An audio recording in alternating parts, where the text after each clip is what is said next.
guys, welcome back to my channel. So this is now day 5 of the trial of Megan Thee Stallion versus MilagroGramz, and I am late, yes, because guess what?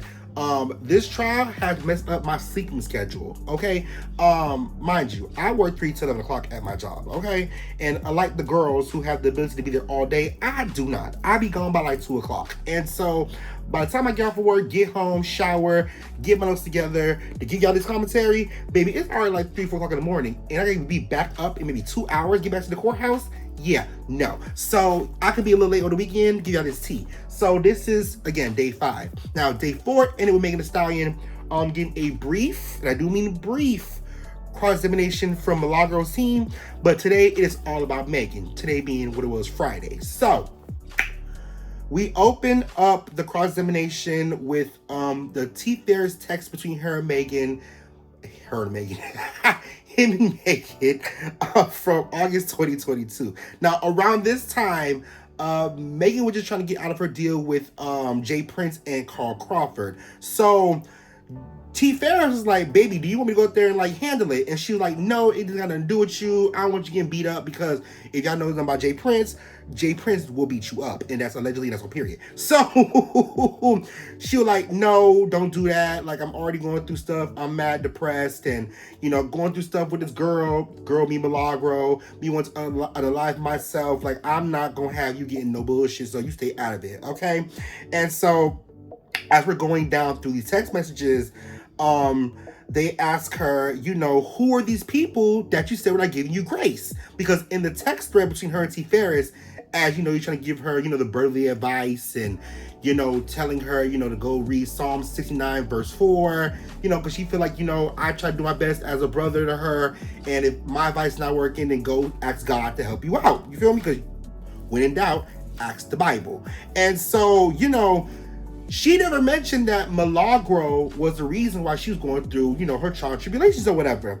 So as Milagro lawyers bring up the fact that you didn't mention her and who are these people, she said family and close friends in her circle. Okay, so with that being said, why are you only focused on Milagro? Because you got Aiden Ross, you got academics, you got Joe Budden, amongst other, you know, people who are not fans of Megan, people who are critical of Megan. And she said, again, Milagro was the only one that was consistently badgering me for 5 years straight. And so the judge asks, Milagro's lawyers ask Megan, they're like, well, what about Meek Mill and Drake? Because at the time, right, they were going through stuff too. You see them all over the internet, and they were talking about you too, right? She goes, yes. And weren't they also the same one saying free Tory? Now, she said she didn't know about that, but Drake was one of the primary ones in the beginning saying free Tory, if you did not know. And so, like, after going through that, and, you know, Megan was just not here for it. And Megan was over the bullshit, okay? And so she literally told me, like, a lawyer, so, you know, all these people talking smack about you, y'all said that Milagro's the only one doing it. Ooh, Milagro's lawyer and Megan was going at it like a telephone call. You would have thought that, you know, these bitches on the street arguing, because they were going at it. They were not having it. Now, mind you, respectfully in the court, but they just wasn't, it was a lot, okay? And then Judge Antonaga's like, sir, you can't overtalk the witness. He's like, since when? Hello? What you mean since when? Girl, okay. Like, I'm telling you, it was crazy. Megan was holding back at this point. She was tired. So Megan proceeds to say that Milagro is not famous, but she was gathering fame talking about me, which she's not lying. Now, why I say that? Because, now, again, MilagroGramz is a pretty good blogger in the streets, per, like, who her, not competition, but her peers are. I mean, Armand, Tasha, The Wiley Show, Nick at Night, Storm Monroe. You know, she's pretty up there with them, right? But when Milagro was covering the Tory Lanez and Megan Thee Stallion case at the time, and she was consistently going on IG Live, you know, reading her notes and giving her opinion, and, you know, she wanted to going to go see AK, interview with him, and, you know, she wanted getting her Instagram blue check. Now, if you know about the blue check before Facebook and Instagram let you pay for it, you had to have 3 publications that showed that, hey, you can be somewhat of a prominent figure. And so, yeah, Milagro had blue check during the Tory Lanez trial. And so when you went from having, you know, close to about 10K followers, but almost at 40, 50K, yeah, you was kind of eating up the girl. You was. There's no shade. Like, okay, so they asked her about, you know, being diagnosed with PTSD because Lenore Walker said that when she was going through Megan and, you know, talking to her and all things like that with his therapy, you know, she's like, yeah, she has PTSD, and, you know, again, being Milagro being the main purpose of her going through this PTSD, but when they asked her, did you only tell Miss Lenore Walker that only Milagro knew you had PTSD? She said, I don't know. So it sounded like, girl, you wasn't really putting that girl on Front Street, that she was the only problem you had. So then the lawyer asked Megan, prior to what happened to you, did you know who Milagro was? And she said no. And then said, well, she only got 40K followers, like, what's T? Because again, the whole thing is, well, as to Milagro's lawyers badger Megan about that, is the fact that, you know, again, back to Aiden, academics, and Joe Budden, who have 1 million plus followers on their platform, is like, why are you only dragging Miss Mamas, who only got like 40K? Like, what are you doing? Once again, the whole badgering 5 years. I'm telling you, that's all going to be a point of contention of the whole badgering the girl for 5 years. So they proceeded to ask her, did it hurt your feeling when Milagro went on and did an interview with academics? And she said yes, obviously. And then they asked her, well, why is she so focused on Milagro and nobody else? And gave the same answer about her being influenced by covering this case and getting the clout off of it. Then Milagro's lawyers asked her, so do you know what defamation is? And Megan answered, everything that Milagro has done to me. And I could have screamed, because I was like, I mean, yes, but that's not what definition is, sweetie. So, child, they goes into the technical definition or whatever, and then they bring up Jaquan. You know, Jaquan was a driver during this whole situation with Megan, Kelsey, and Tori.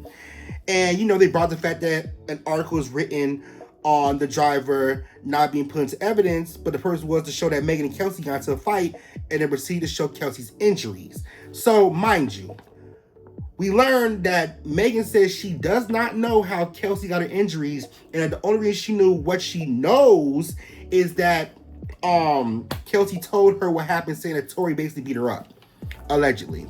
And so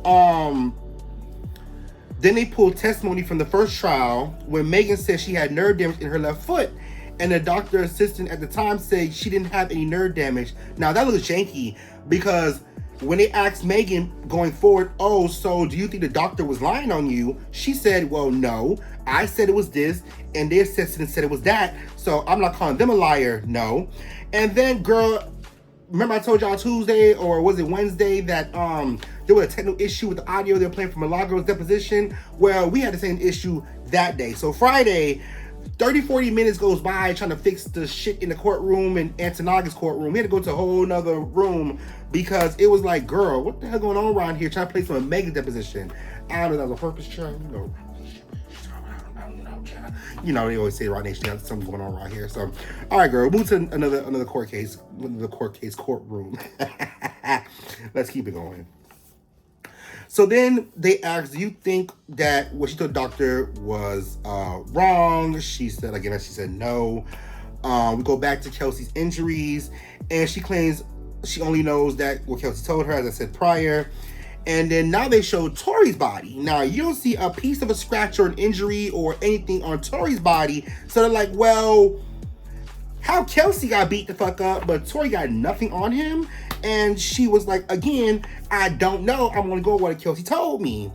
And, you know, once again, remember, Sean Kelly said he saw two girls down the street fighting each other. So it's like, and that always seemed weird to me that we're not coming to the point that, yes, after Tori admitted that he smashed Kelsey and Megan, like, I still don't understand the whole process of, you know, well, Tori got mad at me and tried to shoot me because I said his music wasn't shit. Like, girl. Now, this information you kind of have to know up to this point before the trial was started. So, I find that still janky, but whatever, child. now we're going back to the drink. We going back and forth and shit. So now we go back to this drinking problem. And so, she said that when her mom had passed away, rest in peace to her soul, that's when her drinking problem started. So she would use the drinking to mask her pain, and a lot of people do that when they're going through a lot of emotional strife, and especially the death in the family. 9 times out of 10, if you're not really good with coping with your emotions, you go find a vice. For Megan, it was drinking. And so they decided to proceed to ask Megan Ford, so do you think Milagro is Tori's mouthpiece? Well, she basically said yes. And then, well, we know for sure if she didn't delete all the messages. Oh, girl, listen, Megan funny as hell. She said, well, we would know what would have been said if Milagro didn't delete all the damn messages. I was like, girl, you ain't lying. Sorry, my thought itching, child. So, then Milagro lawyer asked Megan, did her team try to subpoena Sunstar? So, what was it, Thursday? I read to y'all that Sunstar deposition was talking about how Megan's a sex goddess, and you know, Rock Nation the damn devil and shit. And so, well, y'all only went and subpoenaed Milagro's phone, all the 30,000 plus messages deleted, but why didn't y'all take Sunstar's phone and see what the hell he said? And she said, well, that got nothing to do with me. I got Nathaniel to do about that because that is my team's responsibility, not mine. And so they asked her, well, okay, going forward with your PTSD, I gotta do that because we weren't there. I'm going for what Megan said. They asked her, oh, well, you know, do you take any medication for your PTSD? And she said no, and that's by choice. And then they bring up Desiree Perez. So now we're going back in time to September 14th, 2022. And kind of find out, yeah, we gathered up everything to sue Miss Girl being MilagroGramz, I wrote it down. And even back then, which is wild, now you got 3 years later, that they already have been processing to try to sue Milagro way back when. So now they're asking her about the deals. And so when Megan claims that, yes, Milagro was part of the reason she didn't get some of those deals, they start breaking the deals down. So we're going to start off with Just Eats, which is the partner to Grubhub. And Mr. Kinney and the people from Just Eats via email kept pushing it back because of Megan. And possibly they said because Mr. Kinney was also doing deals with other artists. Remember, he said Christina Aguilera and Alicia Keys and J Balvin. So he had other artists he's working with besides Megan, obviously. And then we go back to March 25th, 2023, where the lady from Just Eat sent an email with a post for Megan where she tweeted saying that she's going to take a step back from music because she needs some alone time. And they're like, well, that don't look right because we need her to do X, Y, and Z. And if she's going to take a step back, well, then what are we going to do with these deadlines? Because y'all keep pushing back for this girl. And Megan said that she didn't see the emails. So that's, again, janky. Because now we fast forward to 4 months later in July, and you know, it's giving Megan was over it. Again, some of the stuff she don't get herself involved in, it seems like whoever is part of the team that does this specific thing, which for this case, Mr. Kinney, he's over that. She got nothing to do with that. So now we get into the Call of Duty deal. Now this deal again is controversial because we found out that Megan, I'm gonna say allegedly had it first, but we didn't reconfirm that. But we found out that she had it before Nicki Minaj did, which again we done seen Mr. Kinney throw shade at Nicki Minaj. So they asked Megan, when did you realize that your lightning is going to be involved when it comes to shooting? Because as you know, Call of Duty is involving people shooting each other. And so she said, yes, I didn't like the idea of my likeness being used to be shot at because people were already making jokes about me. And she felt like, well, people were pulling to shoot me in this damn game that they would have made jokes about it on the internet and then bring it back to say Milagro was going to probably make jokes about it and get it spread all over the internet. Again, not Milagro's fault. That okay. So and mind you, Megan said that she did not know anything about no damn Call of Duty, and then pull up the damn tweets. Okay, pull up the tweets that said, hotties X, Y, and Z Call of Duty at. So I'm so paraphrasing that, but literally they said they wanted Megan on Call of Duty, and Megan responded to a tweet that said yes. But now she claims that that wasn't her. So, okay, well, I mean, I can give her that excuse because also Milagro said during her testimony that she said that one of the tweets that Tori put under Lil Ju on the Beast tweet that one of the blogs posted, and she claimed that probably wasn't him, so she can do the same. She can do the same. And so they now pull back up Academic's deposition, where they asked him, who's your source? Because Milagro claims that her and AK had the same source. And AK said, no, we don't. I was like, oh, no, y'all don't. Then where else you get this shit from? Okay. So everybody claiming that the sources is Tory. And so Megan's team brings up that, I said Megan's team. Y'all give me fucking in my damn note. I'm looking at her paper. Milagro's team brings up that she had other resources and information when they asked from the emails you have seen, what info have you seen that it mentions Milagro being the mouthpiece, which then you go back and forth.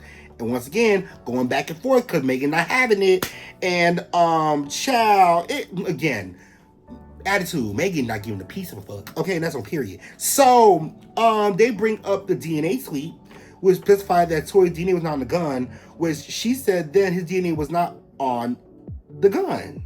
Well, she said it wasn't not on the gun. Mind you, he had gun residue on him, but he didn't have no fingerprints on the gun. Well, at least keep it inclusive. So she was like, well, it's not like his hands wasn't on the gun, right? But it's still some proof there. Oh, girl. Okay, then Lil Ju on the Beat tweet pop up. And they're basically trying to badger Megan on some like, hey, well, you said Milagro is Tory's mouthpiece, but what about Lil Ju on the Beat? Did you tell Lil Ju on the Beat to tweet this? And she said, no. But do you consider him a mouthpiece? And she said, no. And then she read the doctor's testimony. Megan asked to read the whole thing, in which involving bullets. So, according to what they said in the report, that until they know it's for sure bullets that was in Megan's foot or anybody's foot or any body part or have you, they always call it fragments until it's confirmed that it's bullets. And Megan said she couldn't decipher this, and that she said that that person wasn't wrong when they assessed it, but again, she know in her damn foot, they claimed it was shrapnel they put out her heel. Okay, we pulled up September 30th the protection order. Now, where Tory can't be in contact with her and or any third party, so they asked why Megan got a protective order, and Megan said part of it was because it tied to Milagro. So now we bring up Sunstar and Tory that they were in contact with Milagro in September prior to the protective order, which doesn't make sense. If you claim Milagro is mouthpiece, then why did you get a protective order after the fact? So they show a screenshot of Lane's family reaching out to her prior to the protective order, which, I said that was interesting. So if you got the protective order in October and they didn't reach out to Milagro until September, or was it August? Either way, it was enough time prior that Milagro had nothing to do with it that you already put the protective order out. Now, mind you, they said that when somebody gets arrested, especially for involving a shooting, that they already have one, but Megan had to go in person to put in the protective order. So, again, looking janky, but it is what it is. So, Millie's lawyer tells her, once somebody gets... I just said that, child. I'm reading, I'm going past myself. I already read that part about her doing it her damn self, right? Okay. And so, they asked her, well, you didn't block her. And she said, I could have, but I didn't. Talk about Megan. And so they pulled the deposition up where they asked her that, and she said no, and that I want her to see me win, even though all these bad things are happening to me. I need her to see me do my big one.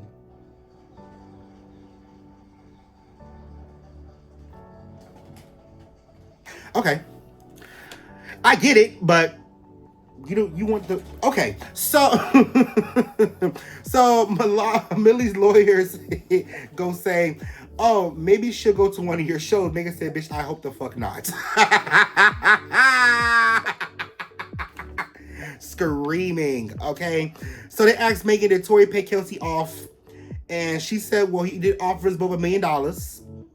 and Kelsey got on the stand and then played Boo the Fool. So again, I always felt like it was kind of crazy that Kelsey got immunity because, okay, y'all claiming that, okay, she talked to Tory and Tory got in the ear and said he will protect her, and then she got on the stand and said, oh, I don't know nothing, child, I don't know nothing, but baby girl, you called, y'all talked on the phone each other, her and Tory, after Megan went to the hospital, telling him where she was at. And again, I will give Milagro that credit where she said, well, if a nigga shot my best friend, why be on the phone with him, more or less giving him details of where my best friend that you just shot is at? You get me? Okay, so the lawyer says, well, this is your opinion, you can't prove it, right? So they go back to the fight of Kelsey claiming Tory put paws on her. And Megan said, I don't know. She got an injury from. I'm only going over what Kelsey said. I'll repeat this again. And Megan checked the lawyer and said, oh, I see what you're trying to do. And let me say, I'll tell you, Megan was over this shit. She said, now let me say this. I'm almost 6 feet tall. Kelsey is 4'11". So when Sean Kelly said how he saw two girls fighting, ain't no way he saw me and Kelsey was fighting. When Tory and Kelsey about the same height. I was like, girl, why you being so shady? So Tory is 5'2", girl. Okay. Oh man, and that's how it basically ended. So because we had to cut the court case short, and because of the fact that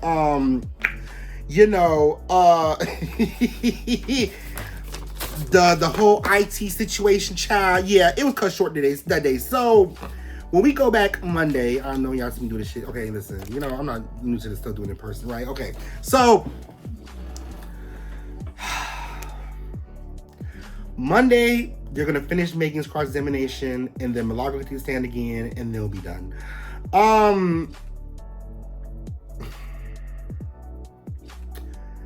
I just find this whole shit crazy. And then, I just put a video, shout out to Coffee City, about Tasha finding out that Judge Antanaga, husband, got ties to Rock Nation. And I didn't even remember this from a while ago, but apparently they actually changed the judge the first time to Judge Antanaga. So yeah, this is looking crazy as fuck. I digress. So we'll see how it happens Monday. They're gonna be done by Tuesday. If it goes to Wednesday, I'd be surprised, but I don't think it should, but you know how it goes. So anyway, like, comment, subscribe, and I'll see you next time. Peace. Someone once told me the grass is much greener on the other side.